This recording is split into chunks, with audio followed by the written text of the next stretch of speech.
Welcome back and good evening. Thank you for joining us on the Urban Debate at 9 p.m. Viewers, we've repeatedly had conversations about mental health, had conversations about how we must acknowledge the issues and how we must prepare to tackle these issues. As important as your physical health is, your mental health is also as important.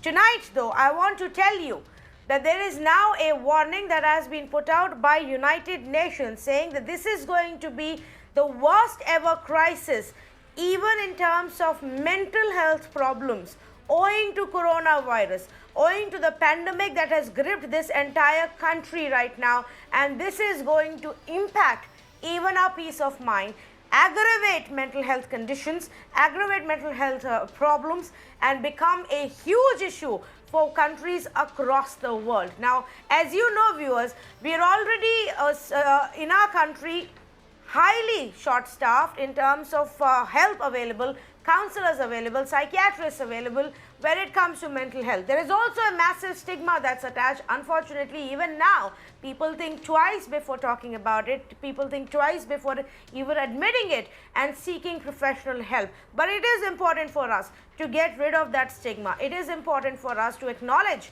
that these are tough times. It is important for us to acknowledge that the economic turmoil that our country has been going through, now aggravated because of coronavirus, is going to have an impact on our lives and on our mental health. And we have to take care of that. It is important to acknowledge that being in a lockdown within the confines of four walls is going to have an impact on our relationships. How we interact with our friends, with our family, that is going to get impacted since we are in this situation that we are not used to. So one more time, I want you to join us in this conversation. Pick up your phone, call us, share what's going on in your life. If you think there is a trouble, if you think there is something going on that you are not able to comprehend or understand or handle, we have experts with us on our show. Let's talk. Let's share. Tonight here on the Urban Debate. Let's say good evening to Dr. Rashmin Cholera, psychiatrist, joining us this evening.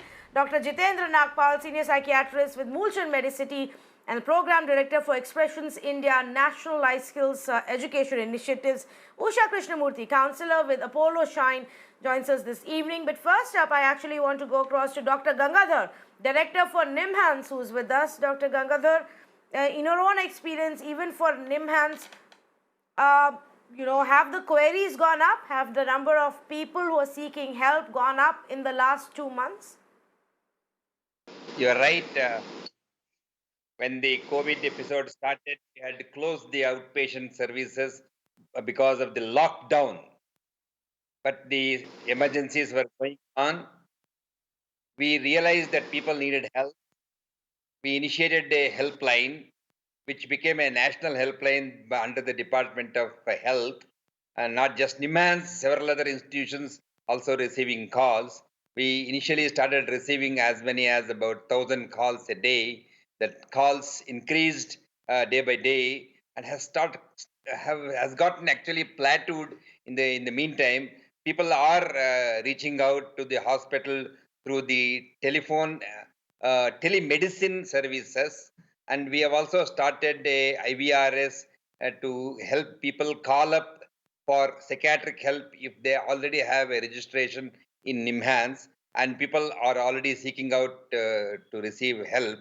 Uh, it's true that the current corona pandemic has contributed to an extraordinary amount of stress.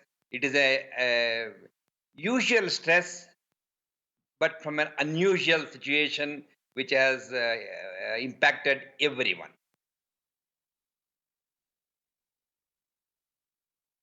Yes, Mr. Gangadhar, before I go to our other panelists, if you could just give us an insight into the kind of issues that people are facing, of the additional corona impact that you're seeing on people who are approaching, simply from the point of view that if our viewers hear what you're talking about, some of them will perhaps relate and know that they're not the only ones who are going through similar symptoms or feelings.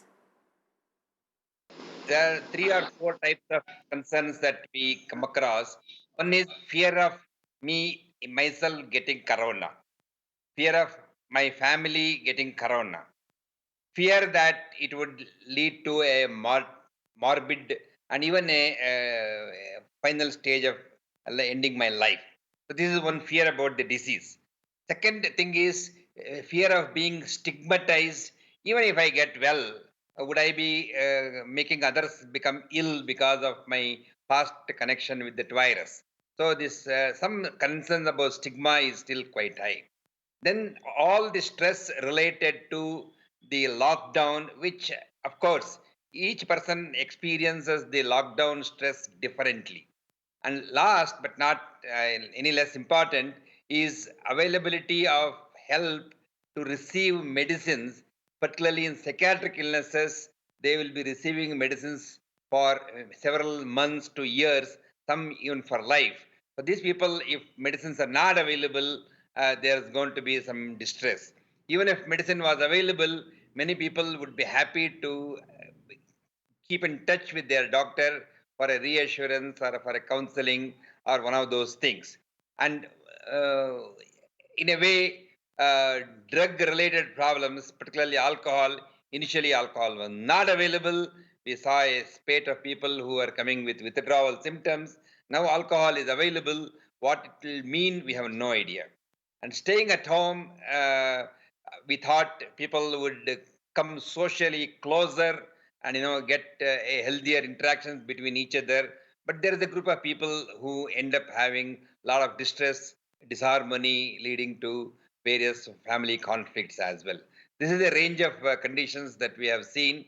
Thanks to the Medical Council of India, around the time when we had this lockdown, it introduced the guidelines and made telemedicine a legitimate method of approaching health.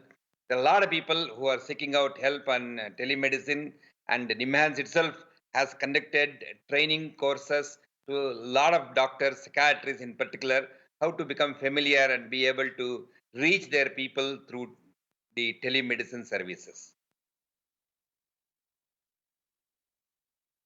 Okay, thank you so much for those those insights. Let me ask Usha Krishnamurthy as well. Usha Krishnamurthy, would you want to add to that in your experience? Even with Apollo Shine, the kind of queries or problems that people are sharing right now. What's the biggest trend that you've observed in the last few weeks? Uh, I think you mentioned Apollo Shine.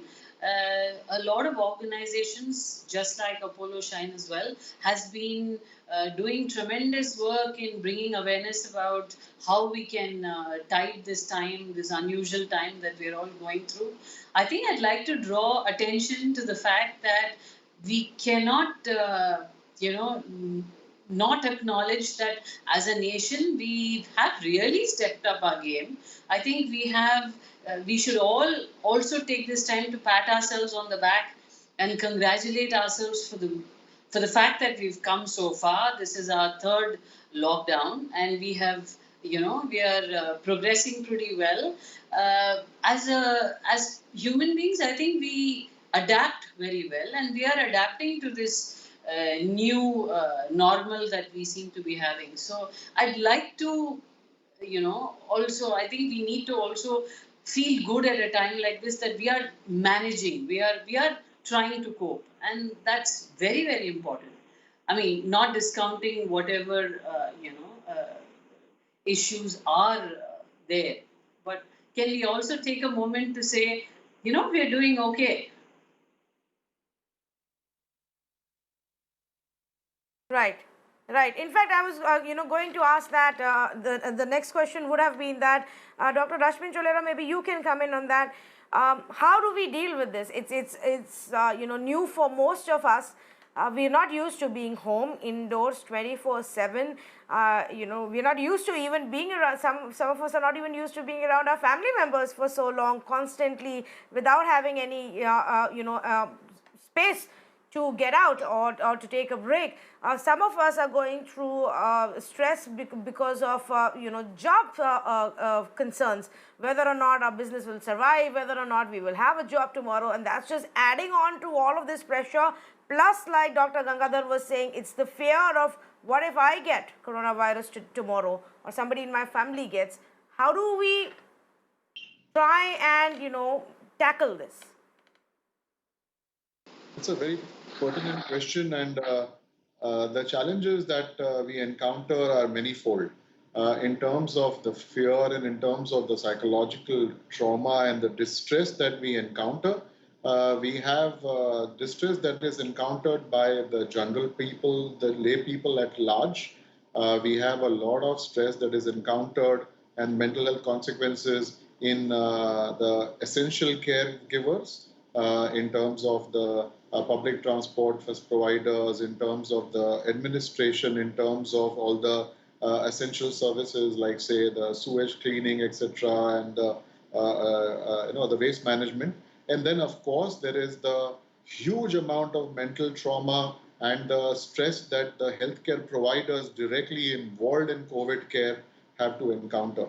And all of them have their own sets of perspectives and their own sets of anxieties. The lay people at large are clearly concerned about availability of healthcare resources. Again, I'd like to bring your attention to the fact that the situation is a little different in different states and different cities. For example, Mumbai, where I am from, is perhaps the worst affected of them all. And so the challenges that we face are a little different from some other places. Say, for example, the second tier, two-tier cities, the smaller villages or small towns, they are having financial hardships and economic difficulties, which are the biggest stresses. Migrant workers have their own issues. But say, for example, a layperson living in Mumbai is absolutely terrified of the scenario that is unfolding itself with all of us. They are worried about access to healthcare. All hospital beds are full. Patients are running helter-skelter for not just their COVID-related complaints, but even their other medical issues. So they have a fear about what is going to happen.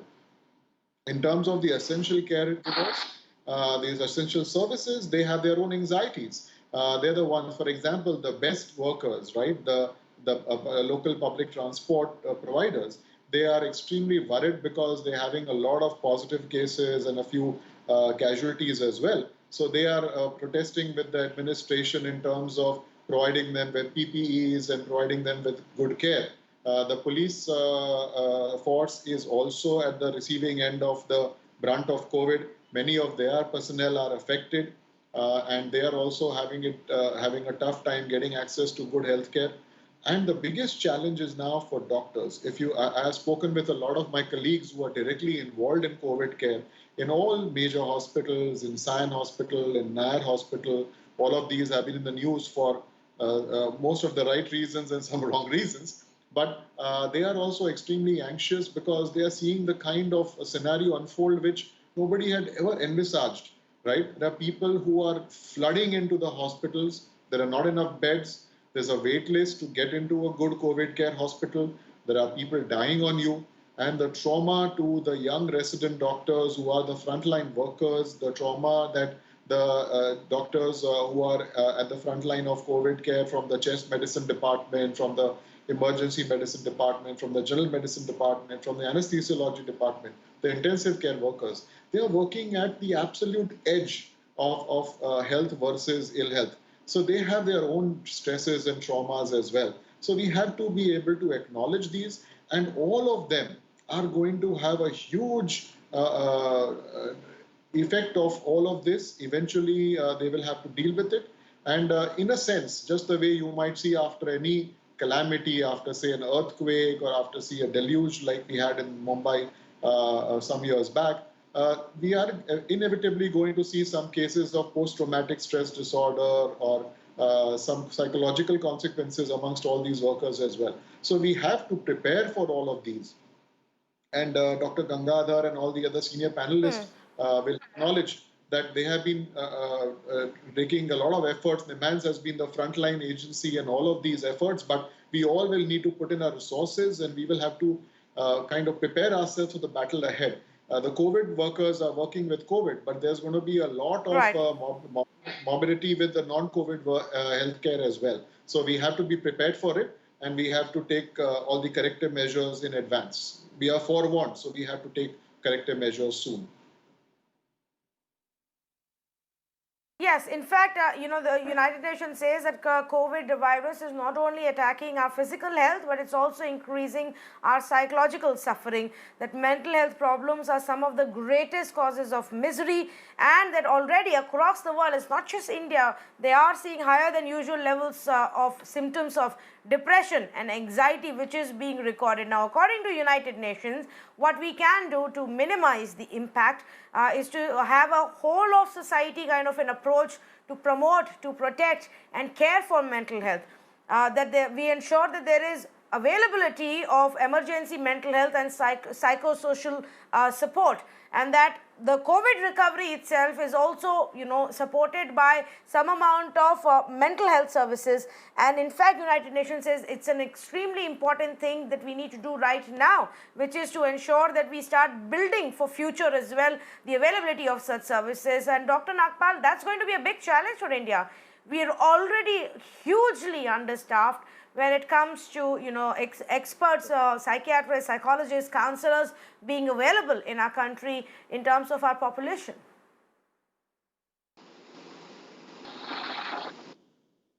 Hello, am I audible? Yes, Dr. Nagpal, can you? Yes, you are. Go ahead, please.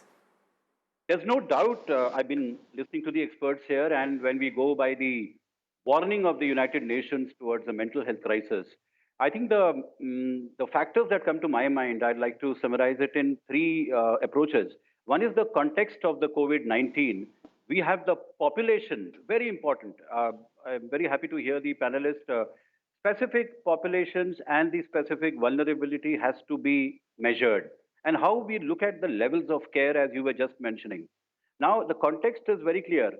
We have almost a parallel pandemic going to come up in mental health. And this has been perceived, it has been anticipated. We forget that the suddenness, the unexpected nature, the unanticipated crisis that came in, engulfing the whole world, India, of course, and the large magnitude of population that has been affected. What about those who are already millions and millions suffering from mental illness, have been under treatment? For them, I think it is a state of mind which is probably going to relapse. And the stressors which we have discussed is going to be horrendously haunting them. There's a huge population, as the WHO and the UN are talking about, which is asymptomatic in mental health also.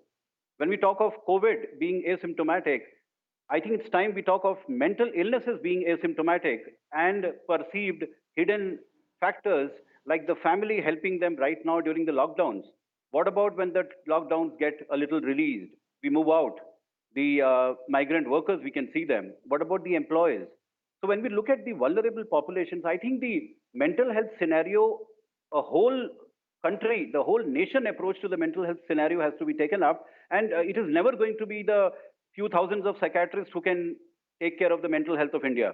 I believe very strongly that the mental health first aiders, the primary care workers like the teachers, the counselors, the elderly members in the family, the leaders in the community, the RWAs, these are the ones who are our army for mental health for tomorrow and the 21st century. I think the time has come, probably, unfortunately, because of the COVID-19, to actually reshape the landscape of mental health services in the primary care of the country. We understand that tertiary care, we have great institutions, many hospitals, but yes, of course, as you are mentioning here, the data, the beds are less, the psychiatrists are less. But most important is a large majority can be preventive mental health care. We need to understand that, for example, the elderly population, in our helplines from the hospital and in the NGOs, thousands of helplines are running even in Delhi. I think the major factor that has come to the forefront is the mental health warriors. We need mental health warriors and mental health first aiders. We also need psychiatrists and psychologists, but what about that huge population? You look at the number of suicides of students in India, thousands of them per year. This is the time when the vulnerability will go up. Education system is going through a revolutionary change. employment sector is going to a much bigger revolutionary change. The life events and the resilience is going to be questioned, and the vulnerability will be questioned. And I think the psychiatrists in institutions and in private care should come forward, join hands, and do countrywide research, not in pockets. It has to be done as a countrywide research to understand the needs of mental health services in the country. I'm talking about depression, anxiety, uncertainty, fear of the unknown, the fear of dying, and also a degree of helplessness. Look at children. Online classes are going on. They have to complete their homework. They have challenges. The teachers are helping them. Millions of teachers are actually playing the role of counselors. Hats off to them. I think they're also frontline workers. So the home atmosphere has changed all of a sudden. The school has gone to the family. The family has become a school. The elderly people in the family have taken a leadership role, and I think they can be mental health warriors, the experienced mental health warriors for the elderly people and the large family. So what I'm trying to say in a nutshell, the vulnerability will rise because it is a parallel pandemic going on, the mental health pandemic of COVID-19. But when it comes Yes. tomorrow, I think the Yes. practices and the policies need to take care of the vulnerable populations, not to forget the special need people, the disabled people. We are coming across so many of them, comorbidities and mental health disorders. We need to take care of a large numbers. That's my look at the thing of the mental health landscape for tomorrow. Yes. We need to take care of a huge number of people, basis what you're saying, and you're absolutely right there. If I can go back to Dr. Gangadhar. Dr. Gangadhar, but right now we are in a state of lockdown, and travel isn't easy. Even going to counseling centers, going to hospitals to meet your doctor isn't easy. So what do we do at this point of time? Yes, there are a few helplines which are functional, but many people often call us and ask us this question: that where do I seek help? Who do I go to? How do I do it? I'm stuck at home. There is a paucity of information, or the information that has reached might have made people extraordinarily panic. Number one, we know that this disease is a widely and fastly spreading disease, but at the same time, we need to know that the majority are asymptomatic or even very mildly symptomatic, and most of them get well totally. It's only a small fraction, I would say about 3 to 5% across different parts of the statistics in the world have a mortality in terms of this disease. Again, the younger population usually are spared from this severe outcome of the illness. The illness itself does not leave a lasting impression like HIV infection or the hepatitis B infection, where once infected, the individual remains infected forever. This is not so is the case with the COVID. My own feeling is there's some positive things about, or things which are not going to make the individual very scared have to be also in a loud tone said to the patients, to the public. Like you said, the UN approach of involving the entire community. One is correct information. The second thing is there are a lot of positive things that they can do themselves, which can keep their wellness much better. It could be exercises, it could be living with your family members with a quality life, a quality time, doing yoga or meditation, or doing several of your hobbies which you wanted to do when you were working. You thought you never had time, you were under pressure of work, and you're going to get a lot of time. Whether these leisurely activities, there are many of these things that can make the wellness much better. At the same time, yesterday when the Honorable PM was addressing, we have to exploit technology in the days to come. Technology has come very handy when it comes to reaching out mental health services. Like I said, the telephone helpline, there are a lot of people who want to help, and they can be taught with some minimum intervention, minimum training, how they can listen to people who have anguish or anxiety, not so much to counsel them or advise them, but merely listening to them and helping them to find ways which is available in their own resources can be very helpful.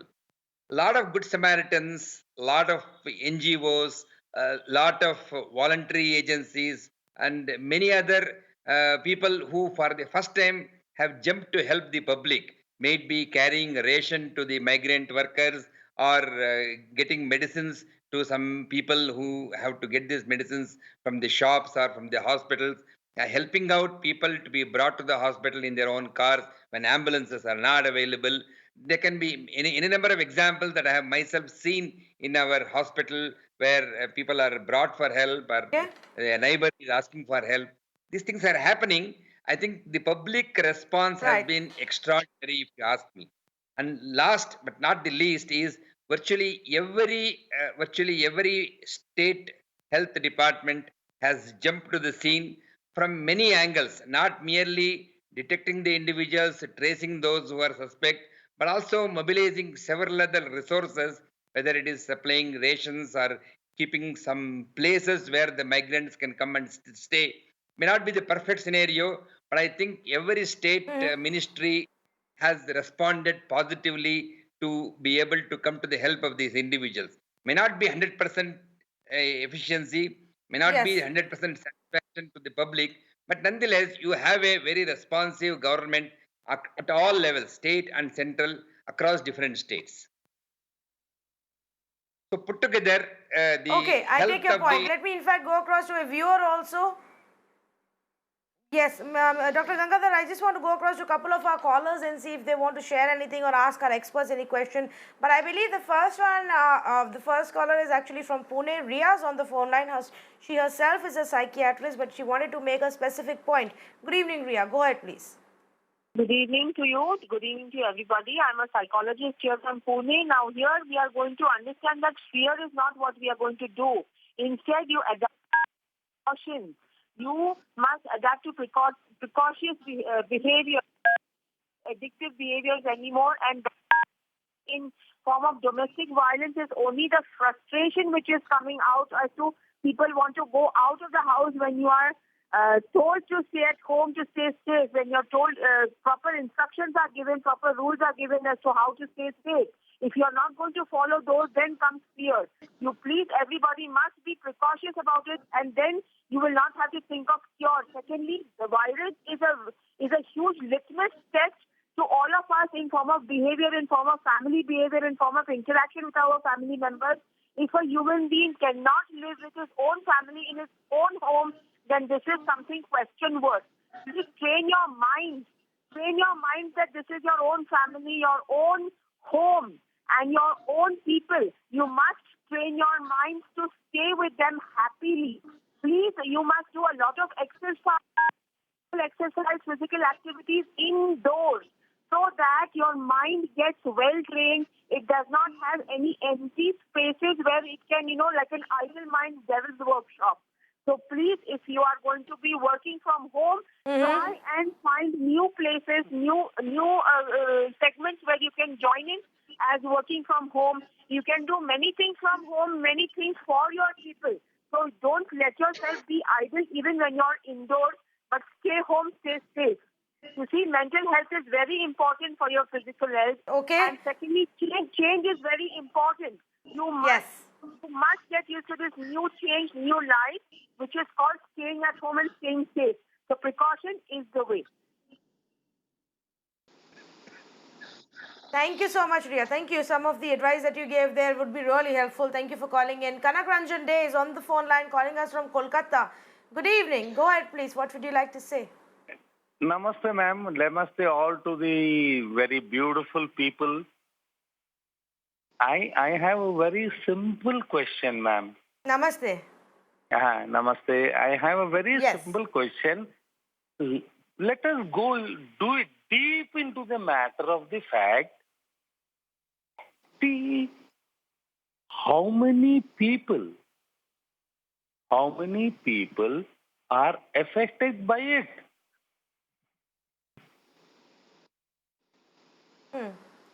There are so many gentlemen. You are by coronavirus, you mean? Huh? No. How many people are affected by what, Mr. Day? By coronavirus with a mental health condition? Not go into the details because we don't have the figures because it is an assumption because you people there on the very beautiful fingers and all the gentlemen in the panel, the very poor people who don't have a very simple thing to have a little food. How can they be analyzed? Correct. And how can the total picture of this thing? I am not blaming the media, please. Don't take it otherwise, ma'am. Neither I am telling of the people in the panel. I am telling only the simple. So you're right. There are thousands and lakhs of people there, Mr. Day, who right now are struggling for food and are on the streets trying to get home. And of course, for them, their immediate focus is survival. But that is exactly the point, Mr. Day, that some of our experts were making about these vulnerable groups who will have an impact, of this entire experience on their minds, on their mental health, and that also at some point we will have to cater to. There will be an impact that they also undergo. So it's not just about me or other people who are stuck, in their own homes. Yes, we have the comforts of our own home, and our challenges are different. People may be going through different problems about their jobs or their health or tackling relationships. And then there are the vulnerable groups who have other kinds of issues. Suffice to say, there will be an impact on everybody's mental health, and we have to be prepared for when that crisis escalates of how we are going to prepare for that. Isn't that right, Usha Krishnamurthy? While I was talking about how we have adapted to the crisis that has come in front of us, we must also understand that we need to focus on what's going to happen when things start easing as the lockdown gets, a little more relaxed. What is going to happen to all these people who are used to having a little time off? We must understand that this crisis has also given a break to a lot of people who have probably not had a break for a very, very long time. This crisis has probably been a challenge for some and it's been a boon for others. So we have to understand that the challenge when you talk about mental health is going to be how are we going to adapt to the new normal again? I call it a new normal because I don't know if we can say that our life is going to be the way it was before this crisis happened. We have to understand that now we have to work with the resources that we're going to have at our hand right now, which is limited. We're going to be for some time walking around with masks. We have to be practicing social distancing. We have to maintain hygiene. I think we need to dig in a little deep. We need to look at this crisis time as a kind of learning. What is it that we're going to take from this that's going to help us adapt to another new normal? I think this is going to be the mental health challenge. For a lot of people who have managed so far, how are they going to? Because we are talking about, there's been a lot of crisis. We are talking about domestic violence. We are talking about grief. Sir mentioned about PTSD and, there are a lot of people who've lost loved ones. There are a lot of people who've probably not had closure in terms of, having to grieve their loved ones.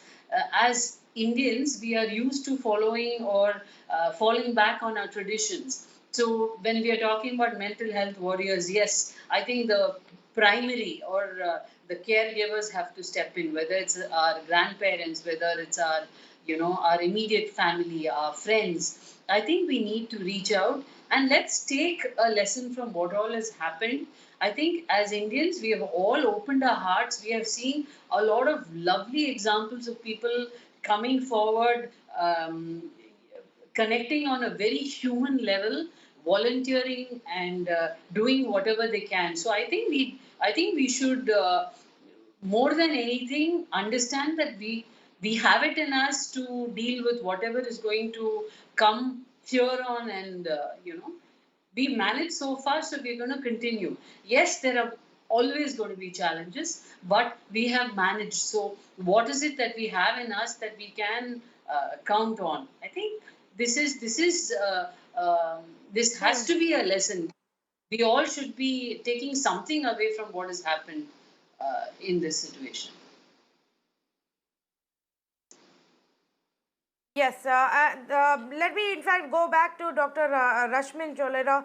Dr. Rashmin, uh, the point that we were making earlier, when you are in a state of lockdown or when movement is restricted, and it's not just right now, even as we relax some of our rules, movement will be a challenge for coming few months, and so this part isn't going away. Then how do people access professional help? Some people may not be comfortable doing it over the phone. Right. So the lockdown has imposed a lot of challenges on a lot of people. And fortunately, like Dr. Gangadhar and some other panelists also mentioned, technology has come to our rescue. And telemedicine has now opened up a whole new avenue for all our patients. In fact, almost 60-70% of all our patients, my own included, have moved on to the online platform. Now, I understand there are challenges. Internet access is an issue. Everybody may not have smartphones, etc. But people are calling up, people are simply making a regular phone line call from a landline, and we are trying our best to help them. There are tons of helplines as well. But access to all of these, despite the challenges, has improved significantly. Somehow, our population has proven that it is quite resilient and quite good to adapt to. In fact, our population in many studies has been proven to be a lot more easy to take on new avenues and methods compared to the population of many other countries. So in that sense, kudos to our population. We've done exceedingly well. But like you rightly said, that access to healthcare is becoming a challenge. With the lockdown eased now, see, the irony is that doctors have been operational from day one. It was the patients who were not able to reach the doctors. But most of my colleagues have been operational. Most of the hospitals are still working despite the challenges. Yes, there are limited facilities available. There are limited number of hospitals accepting admissions, but they're still there. It's not that they aren't there. But like you rightly said, we need to pay attention to the other aspects of healthcare. For example, apart from COVID, other illnesses are going to continue and they are going to have their own morbidity. It is extremely critical that we continue to pay attention to all these patients with non-COVID illnesses. For example, if a person with diabetes is not able to access healthcare, or a person with a cardiac condition, or a person with a obstructive pulmonary disease like the asthma is not able to access healthcare, their condition is going to get compromised. So if we are not going to take care of this set of population, they are going to be the potential patients with COVID complications in the future. So we have to provide good healthcare facilities to non-COVID people. Now the administration is waking up to that reality and is trying to do something about it, taking corrective measures. But we need to focus on that part too. With regards to access to healthcare, telemedicine is one. A lot of outreach programs have started. Some people have started mobile clinics which go from area to area. And so access to healthcare is now being looked at a social level, at a society level. Initially, it was all about the horse coming to the lake to take a sip of water. But now we are sending buckets of water back to where the horses' stables are. And all the doctors are going in mobile vans. Community health workers are going and providing service at the community level. It has its own set of challenges, but the administration and the medical community is waking up to this reality, and they are looking at trying to decentralize healthcare provision and try to provide healthcare at the patient's doorstep. We are encouraging local physicians, local family practitioners to set up fever OPDs as well as regular OPDs to try and encourage people to access healthcare and to be able to address their needs apart from COVID as well. So the idea is to build up the confidence of the community, to build up the physical resilience of the community, and the next step is to improve the mental resilience of the community. Like we have physical immunity, we also need to focus Yes. on improving society's psychological immunity. Just the way we have a physical vaccine, we need to have an attitude inoculation for the entire society. Unless and until we are going to be able to do that, stress is going to compromise your immunity and make you more vulnerable to various illnesses, COVID included. Okay, let me go across to a caller on the phone line. Vivek's calling us from Mumbai. Good evening, Vivek. What would you like to share with us?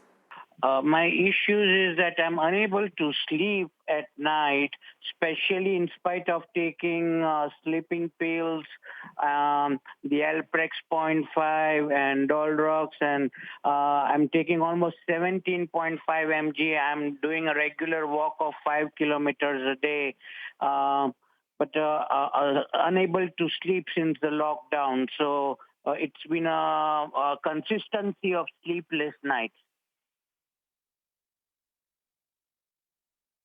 And is there a specific point of concern, something that is, running in your mind right now, constantly since lockdown began? Yes, it is psychologically depression. You feel that you're not able to move out, you cannot go to park, or you cannot do your daily activity as such. Apart, I'm taking regular counseling sessions as well, but nothing seems to help. Okay, Vivek, thank you for calling and thank you for sharing with us. And I hope things get better for you. Let me ask Dr. Nagpal if he would like to take up, Vivek's query and if there is anything that can be of help to him. You have mentioned the best of the efforts that you're making. You are, in fact, going for a walk. You're able to look at the possibility of changing your lifestyle, maybe a little bit of meditation and yoga indoors, because we are all by and large indoors. And also, since you're already going through the process of counseling, maybe a dietary management with a little bit higher protein and some regulation on the fluid intake. Also, not to forget, excessive use of medication and the one you're mentioning, I think it'd be worthwhile to have a psychiatric opinion locally, because medication of this nature is always okay. But then prolonged use and excessive dosage will itself have its own problem in the daytime and maybe a feeling of lethargy, tiredness, listlessness. So there are many factors which probably influence the sleep pattern. And you also mentioned psychologically there are areas, maybe the worry, the fear, and the ability to go back to your routine in life, how you wish to engage yourself. You can also ask your psychologist to focus on these areas. But I insist that medication can be revised, and if there is a angle of depression you've already mentioned, maybe a combination which helps the anxiety and depression together may be a good idea, along with the psychotherapy and a day-to-day activity scheduling of your life. Wish you good luck. Thank you for that, Dr. Nagpal. Dr. Gangadhar, a point was made earlier on this show about, how the first rung of health can be people around the society itself, the RWA. Now, just for family members and friends to understand, what can they do? Since right now, if you're in a state of lockdown, that is the first line of help that's available. Yeah, it's very important. Dr. Rashmin made a very useful point that the society is fairly resilient and a lot of positive things in the society for them to be able to cope with the current situation. What can members of the family who are otherwise well do to help the individual who is either anxious or depressed? Some of the things I could perhaps make a list.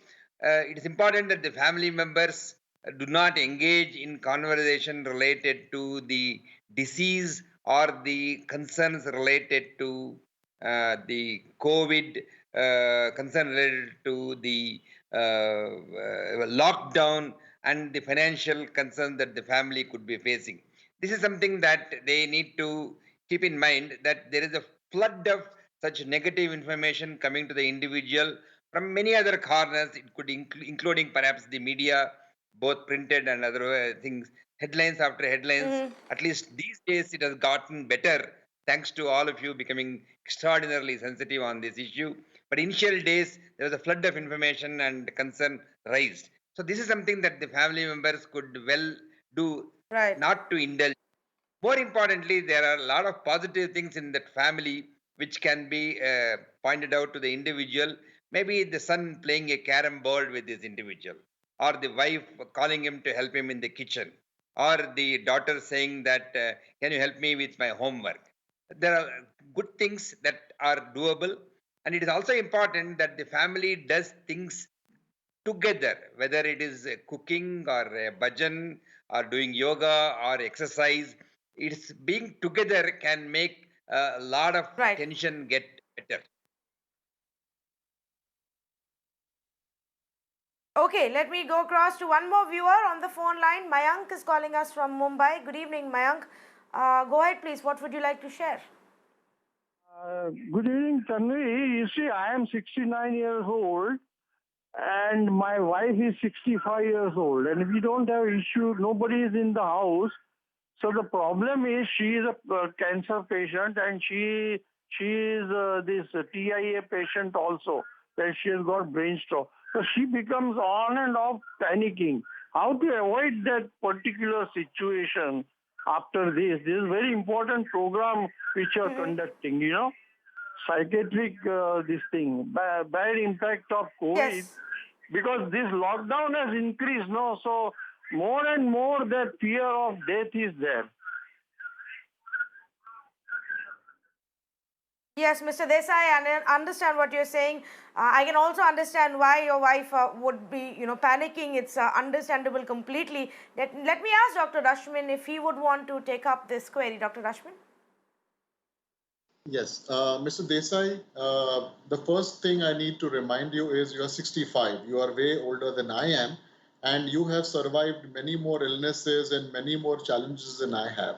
So clearly you are more resilient than the rest of the population to have reached this age, and you are healthy enough to be able to address this problem in the first place. So you need to understand from your own experiences. You've been there, you've done it. There are challenges right now because everybody is scared. Access to healthcare is becoming a bit of an issue, but do not worry. There are enough doctors out there to be able to help you. I can understand your anxiety. I can understand your fear of death, but this too shall pass, right? All you need to do is stay indoors. All you need to do is stay safe. Do not hesitate to ask for help. The biggest challenge with most of us is we believe that we have either no help, or we do not know how to go about it, or we simply will not be able to benefit from it. Trust me, you just need to speak to a few people. Instead of living with your fear and keeping on just ruminating with that fear repeatedly in your mind, all you need to do is pick up a phone, call a family member, call a friend, or call up one of us. We are all waiting to help you. You just ventilate. Once you are able to voice your concerns, half of it is resolved by the mere act of catharsis of being able to let it out of your system. And you need to understand that everybody is not going to get affected by COVID. A very small population. Right now, across all the studies across the world, they have realized that only 5% of the entire population was affected by COVID. Even in countries like Germany, in countries like Italy, where the curve has not flattened, in fact, it is on the decline. So you will probably not get affected by COVID. Even if you do, there is adequate amount of healthcare. Our doctors are available for you. They are very efficient. You have to just keep this in mind.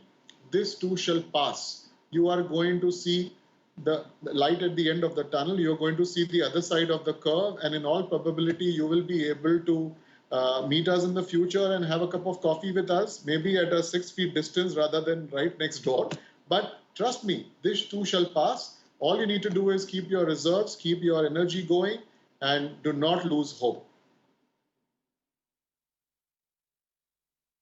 Well, thank you so much. I hope that's helpful. But it was actually very helpful, even just listening to some words of encouragement that you brought in there, Dr. Rashmin. In fact, a big thank you to all four of you for joining us on this special conversation. And I think we should have more of these conversations, especially in these tough, trying times. We should have more of such conversations any which ways. But of course, the COVID-19 has just made the situation tougher for us.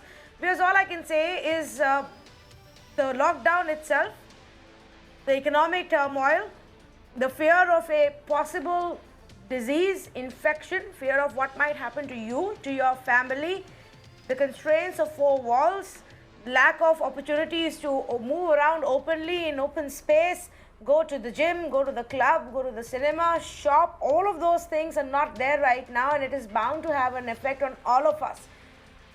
So we shouldn't be in denial. We should admit and we should acknowledge how it's affecting us, and then find ways to address it, and then find solution, and then see how we can fix it and how we can make it easier, not just for us but also for our family members. Thank you so much for joining us on this conversation.